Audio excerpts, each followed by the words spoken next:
Hello, I'm Foon and I write the website hustlecastle.site. I recently started making videos too. This video is going to be about re-rolling ancient gear. First, let me explain what rolls even are. So, when you craft an ancient item, there's a range of stats you can get. Where your craft will land in that range is random, and it's what we're referring to when we talk about rolls. We use percentages to talk about rolls. If your craft is at the very minimum, that would be 0%, though I've never seen a zero. And if you're at the max, that's a 100% roll. What I'm showing on the screen now is just the formula for percent when the minimum is not zero. You're probably familiar with calculating percent as the value divided by the maximum, and that's the same formula just simplified for when the minimum is zero versus not zero. Let's walk through one together. I'll craft an item and then calculate the roll. So I confess I pre-recorded the video part of this because I knew I'd be making a reroll video soon, and you don't craft ancient gear every day, so I wanted to have a recording of a craft in the bank for when I had some time to make this video. I didn't think anyone would really be able to tell the difference, but the craft is for Bane, which of course no one's re-rolling right now. Everyone, myself included, is working on the new hot set, Dragonborn. Banes are getting dismantled for parts right now, not being re-rolled. But for the purpose of showing how to calculate a roll, this video will still work just fine. So here my Bane still has the very first armor soul I ever made for it. It's a 48% roll, and the base gear is reduce enemy damage, which is a common soul, but not too bad considering it was one of the first ancient items I ever made. Now I have some reanimate souls from the arena shop, which I'd like to give Bane. To compare the two options, I'll equip one so that I can see them side by side. It basically comes down to gem slots. Do I want the 2 health, or do I want to have 5 slots? I think health, even though it's only a 4-slot soul. The soul with all the damage slots reanimates with 17,871 health, while the one with the health slots reanimates with 17,841. Now, in this case, that's a very insignificant difference, but it double does not matter because the ability rolls will get reset when crafted to ancient gear anyway. We'll see that in a minute. Now, I bought both of these from the arena shop, and the differences between them are also called rolls. A roll is the roll of the dice you get when anything random in the game is generated for you personally. So I always like to double check how much mithril a craft needs before I open the mithril chests. Souls need 500,000. I've rated 300, so I'll use 2 100 chests to get what I need. These are from the portal.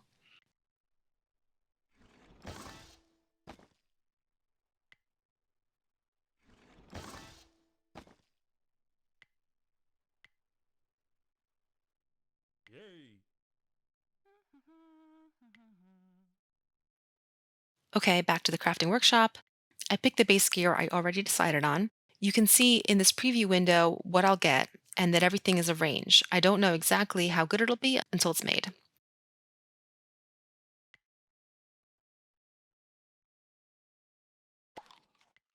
Real quick, let's look at the other one I considered. This one has higher damage on the base item, and the range on the ancient version is also higher, just like you'd expect.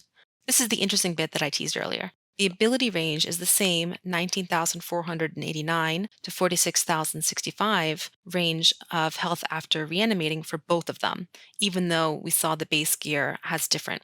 So when you're comparing similar base gear, don't decide based on the roll of the ability because that will probably reset anyway after it's crafted to ancient.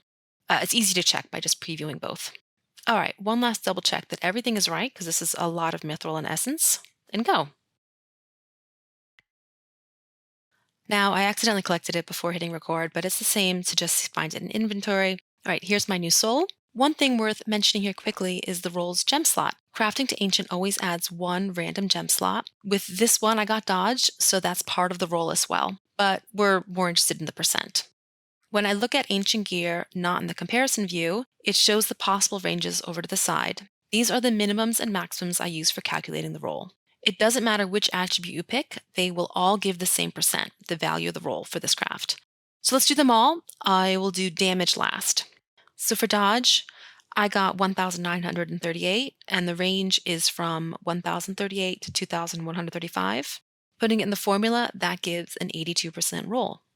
Now for health, my roll is 70,867 with a range of 39,818 to 77,683.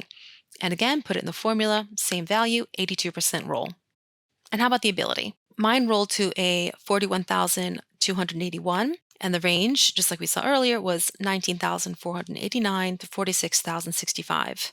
And this again rolled to 82%. Now damage. I never use damage for calculating a roll. Damage as a bonus attribute on gear is of course always a range. So if you use damage, you first have to calculate the average.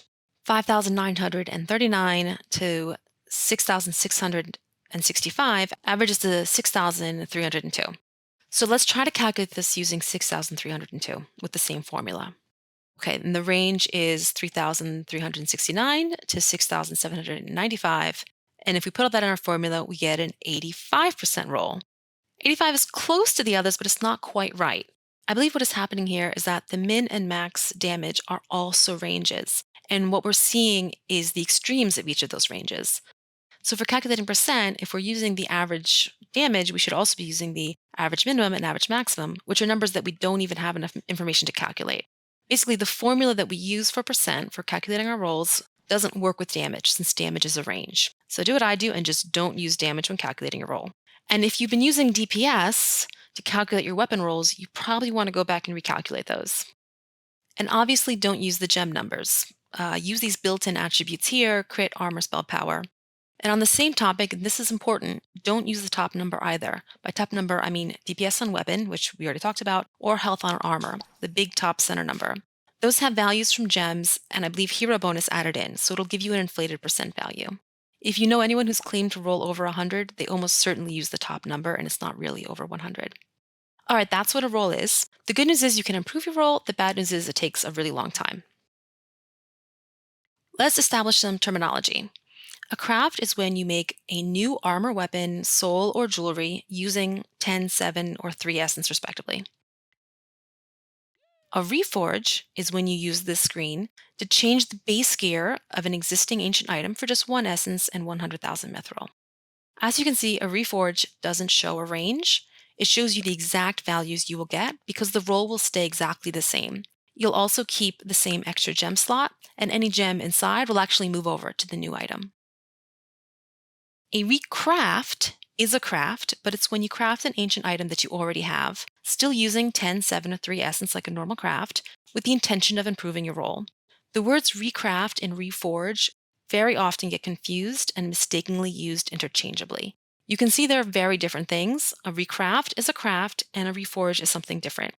Just be aware of how often the words recraft and reforge are misused. If you're later summarizing this video for a friend, expect to have to take a minute and explain the difference. Now, let's get to the heart of it. How do you improve your rolls? You improve your rolls by recrafting. Each successive craft of the same combination of ancient set and gear type, for example, Bane crossbow, paladin ring, or incinerator armor, each time you recraft, your roll will increase. You might get a big increase, you might get a very small increase. Eventually, you'll get a less than 10% increase. And that's disheartening when it happens, but it's just inevitable. You shrug it off and move on. Let's look at the mechanics of actually doing this. There's two and a half methods for doing a recraft. The first method is you can just make a fresh new one, like how I did at the beginning of this video. This is nice because then you have a spare. You can do comparison tests between the different base gear. Also, you have spare ancient gear for your B team or for experimenting with new hybrids. This is what I normally do, and then when I have 3, I break down the lowest for essence. The second method is you can break your ancient item before making a new one. If I want to improve the roll for my Incinerator's Dino Wand, so to do a recraft and use the same base gear, then this is the only way to do it. First, I would break my existing Incinerator Wand. You see the game gives a preview when you hit break. I'll get back the uncrafted Dino Wand, a few essence, the gem in the last slot that got added when the gear was crafted to ancient, and any skin or rune that I'd put on. Then once it's broken, I make it again just like I did the first time. Obviously do this before bed or some other time when you won't be playing because your ancient set will be incomplete until the craft finishes. So 2 methods, make a fresh new one or break it and then remake it. Now I said 2.5 methods. The half would be if you broke your existing one, then crafted a new one onto different base gear. I've done this when rerolling some archer armors for Bane or Lego. My reasoning in those cases was I knew the new gear was better than the old, so I had no interest in keeping both for tests. And I had 0 interest in having 2 6 out of 6 Banes, so I didn't even want the gear for my B team. So in those cases, it made sense to break the old items simply for a few essence. Break and then make on a new base works nice for jewelry, but I'll talk more about that in the strategy section at the end of the video. Now, I'm going to say this really clearly and repetitively. Either way, your roll will improve. It doesn't matter if you break your first roll, your second craft will be better than your first. It doesn't matter if it's the same base gear. Your second craft will be better than your first. I repeat, it does not have to be the same base gear. Nor does it have to be equipped on a fighter or on a worker, in the barracks, in the set crafting room. It doesn't need to be done on a full moon. It doesn't need to be purchase gear. These are just rumors. It doesn't matter what you do, the craft will improve. Every time you craft the same type of item for the same set, so Bane crossbow or paladin armor, Dracula ring, etc., your roll will increase no matter how you do it. Seriously, no matter how. The game keeps record of your top roll for each of the 6 types of gear for each of the ancient sets, and it always goes up. There is exactly one exception. When the roll is over 90%, then it can actually go down, but it will stay in the 90s or at 100. This is the only exception, and once your rolls are in the 90s, it's not great strategy to spend mithril trying to get to 100 anyway. Go play with the new sets instead. Okay, let's talk about ranges. Every base item, and for that matter, every attribute for every base item, has a range they can roll to. But in the Reforged screen, as we saw before, it shows you definitely what you will get. Because the Reforge only changes the base gear, the rolls stay the same. Now, it might look like it changes because the raw number is changing, but what you're seeing is the same roll percent being applied to 2 different ranges. Similarly, any recraft will always increase your roll, but if the range on the first base item and second base item are quite different, then if you just look at the raw number rather than calculating the percent, it can give you the illusion of the reroll seeming bigger or smaller or even decreasing. If you've heard someone claiming to have a reroll go down that wasn't over 90%, this is going to get some angry comments. If you've heard someone claiming to have a reroll go down that wasn't over 90%, then they almost certainly did the math wrong. Probably by using the top number like I warned about at the start of the video, or maybe by just copying a number wrong into the formula or even using the wrong formula. What I'm explaining here isn't new or my own personal findings. This is well known.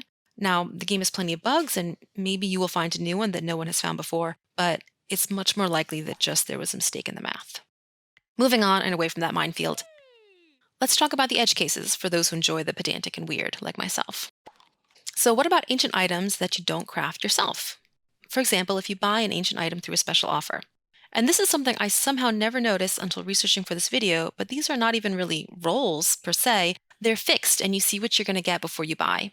So for the sake of gathering some data, I've gone through and calculated all of these, and we'll add the rolls to the screen and link to the list too for anyone who's interested in that sort of thing.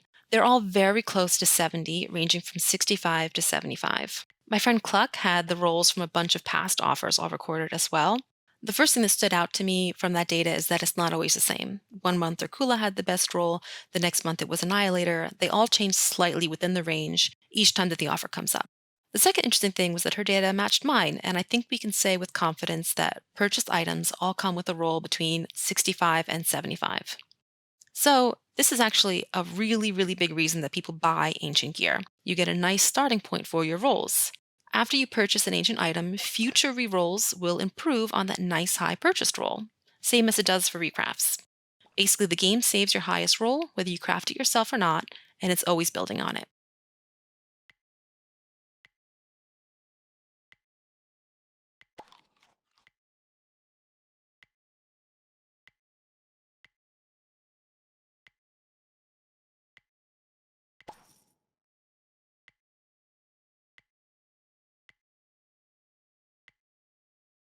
Continuing with ancient items that you can get without crafting yourself, ancient items from clan war chests. If you're in a clan that gets the chest with ancient items inside, the rolls for the ancient items in those chests get set when the chest is issued to the clan, and the chest does not know who in the clan will be given the item at the time it's created. So these are basically random rolls. My clan's top glory earner, Lord X, shared some of the ancient items he's gotten from clan war chests in the past with me. I'll show those now to give some more data on what kind of rolls one might see. There are 6 items here ranging from a 33% roll to a 67%. And we also have a few items in our current clan chest. These range from 13 to 64%. So it seems like chest items can have absolutely any roll. These have all been distributed, but they look the same before they were. You can see there were 2 pyro weapon souls, and that I took one of them. When it was my turn to pick from the chest, both were still available, so I calculated the roll and took the higher one. Sorry, Mandy. Now there are 28 different ancient sets, and maybe half of those are worth using at all, and half of those are good enough to be worth the investment of re-rolling. So most of the time, the ancient item in the clan war chests are destined for B team fighters or even just sitting in storage. An unfortunate truth. So, like purchases, ancient items have fixed rolls that you can see before acquiring them, And while chest items don't often get recrafted for there to be a lot of data out there on how it works, it is universally assumed that, like purchases, chest items will raise your historic roll for any future recrafts.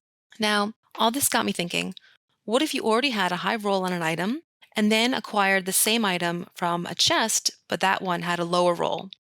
And then in the future, you did another craft. Would it build on the highest past roll or the more recent lower roll? And for that matter, the same scenario for a purchase. For example, if a player re-rolled their Darkula weapon to 100 and then decided to purchase one to get the Resurrection Orb Soul, if they later crafted another Darkula weapon, would it build off the highest past roll of 100 or the latest past roll from the purchase that would be around 70? And this is all, of course, just theory and me thinking about strange edge cases. I asked around and no one was really sure, but the general thought was that it must be the highest, not the latest. Because if getting an ancient item from a clan chest or making a purchase could make future rolls go down, then we would have heard about someone rightfully outraged. I tried asking support and got this reply that answering would violate an NDA. An NDA between what two parties? I cannot possibly guess. This is interesting, but it's normal to get a we can't answer type of answer from support. So that is what it is. Anyway, that would be a very oddball situation to have your latest roll not be the same as your highest roll. But I wanted to include that theoretical idea because it raises an interesting question about how the game works. I don't think anyone knows for sure, but it probably works the way you would expect it to, and chest or purchase rolls can only raise future craft rolls, not lower them. There's one last way to acquire ancient items without crafting them yourself: gifts. When the last batch of ancient sets came out, we all received a gift with one ancient jewelry. I got this Dragonborn ring with a roll of 65%, which might have actually been the best I could have gotten. I asked a few clanmates to share theirs, and they all rolled between 56 and 65%. Knowing that purchased gear rolls between 65 and 75% makes me think these gifts were all 55 to 65. That would make sense. Keep it consistent and good, but not as good as purchases. When the new sets before these were added, some YouTubers were temporarily gifted one 6 out of 6 set of their choice to show it off and test it.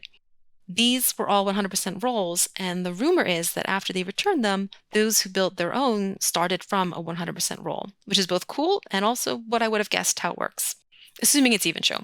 The only YouTuber who I was able to ask is Proligic Gamer Mike, and he hasn't made a new Octo to be able to verify it. Okay, moving away from weird details and exceptions and back to practical advice. Once you start working on rolls, it's really helpful to keep records. I have a spreadsheet I've made and really recommend using. The link is at the top of hustlecastle.site/sets, and I'll put the link into the video description too. The file there is a blank template. You have to make a personal copy for yourself for you to save all your personal rolls. The way this works is you can go to any set with the spreadsheet tabs, or also these are links. On these pages, you put the roll info and then it calculates the percent for you. It also populates the front summary tab based on the individual set tabs. So this gives a nice picture of where you are on all your rerolls, and it's helpful when deciding what to work on next. Tracking your recrafts and having a way to quickly view the state of all your rolls is really useful. Most, if not all of my clan uses this to track their recrafts, and I've gotten some nice compliments on the spreadsheet, even from players who've been doing rerolls longer than I have. Now, I've just updated it to include all the new sets, and presumably we have a bit of time before there are new sets added again, but it still eventually will happen. I thought a lot about how to make it easy for people to update to future versions of the spreadsheet while keeping their personal recorded info, and I added this lobby tab for the instructions. But basically, when new sets are added, I'll make a new version of the template. You'll want to make a personal copy of the new blank template, then copy and paste the full page for each tab where you have data from your old personal copy into the corresponding tab on the new blank personal copy. I would do that on a regular computer rather than a phone, but it should just take a few minutes to copy and paste a few times, even going slow and careful that you're pasting into the right place. All right, next section, strategy. How do you choose what to recraft? A nice goal is to get to 70%, particularly with your armors. My mentor Nelly always taught me to prioritize health. You'll also want to prioritize sets that you're pretty sure will stay in your main squad for a long time and are worth the investment of rerolling. Those are probably EOL, Legionnaire, Incinerator, Darkula, and the Pala armor for your Pala hybrid, or perhaps Eclipse armor if you have an Eclipse hybrid or a full Eclipse. Or you might go after one of your really low rolls because the possibility for improvement is high. Or if you may want to have doubles. If you build a second Darkula or a second Legionnaire, you'll improve your primary one while you do that. Consider all these things and pick what you think will help your squad the most. Another reason to do a recraft is to change the base gear. For me, at this stage, working on rerolls, I almost never do a reforge anymore. If I get new gear that I want to use, I don't quote unquote waste one essence on a reforge, I just do the recraft. For example, when there was so much buzz around the wand that came in the Samurai event, I went ahead and crafted it for Incinerator. Then I had two Incinerator wands, my old Dino one and the new Samurai one. I tried out both of them and found I slightly preferred Dino, but it wasn't a waste because I improved my Incinerator weapon roll in the process. Doing a recraft as an alternative to a reforge is really good for jewelry. Jewelry are 3 essence for a craft, but you get back 1 essence if you break them. So you could say it's only 2 essence for a recraft. Compared to 1 essence for a reforge, it's often better to do the recraft. That's what I do. For the jewelry, I just let recrafts happen naturally as I regularly reshuffle my jewelry after events. I don't bother recrafting them for the sake of the roll. Before I wrap up, I want to thank Lord X for digging all those clan chest items out of storage for me to see and letting me share them further on this video. It's not something that most people would have much data on, and I think it's cool to see.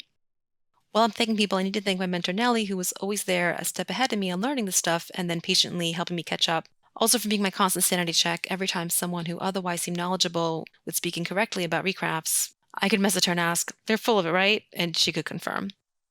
And also thanks to our fellow friend and clanmate Cluck, we had some fun conversations about the edge cases and ancient items you don't craft yourself. Having another super knowledgeable lady in my corner makes me pretty confident that if I've gotten anything wrong in this video, it'll be something superficial. And finally, I want to give credit to San Transarm, who I don't know personally. He's a content creator who doesn't make videos anymore, but even old, they're still really good. He made a reroll video where he makes paladin ring after paladin ring and observed the roll getting better each time, essentially proving both that rerolls work as well as the base item does not have to be the same to improve when recrafting. The topic of rerolls comes up regularly on Discord and Reddit, and I'll answer those questions if I see them. And then there will always be the inevitable reply to my answer saying I'm wrong and the recraft has to be the same base item while wearing mismatched socks, spinning counterclockwise under a waxing moon. So I'm grateful to have always been able to reply to those people with a simple link to Sans video. Okay, I think that's all there is to say on recrafts. If you know something about them that I didn't cover, please let me know in the comments because I love that sort of thing. I'm pretty confident I didn't get anything important wrong. Besides my close circle and the fact that I'm in a clan where we record our recrafts, so we have a lot of data, and the San Transarm video, I've also seen the real masters patiently explain this over and over on Hustle Prime. So I really hope this video can help lessen the misinformation circulating on rerolls and that I have not said anything to add to the misinformation of the universe. All right, thank you for staying this long. I hope this was informative. Cheers.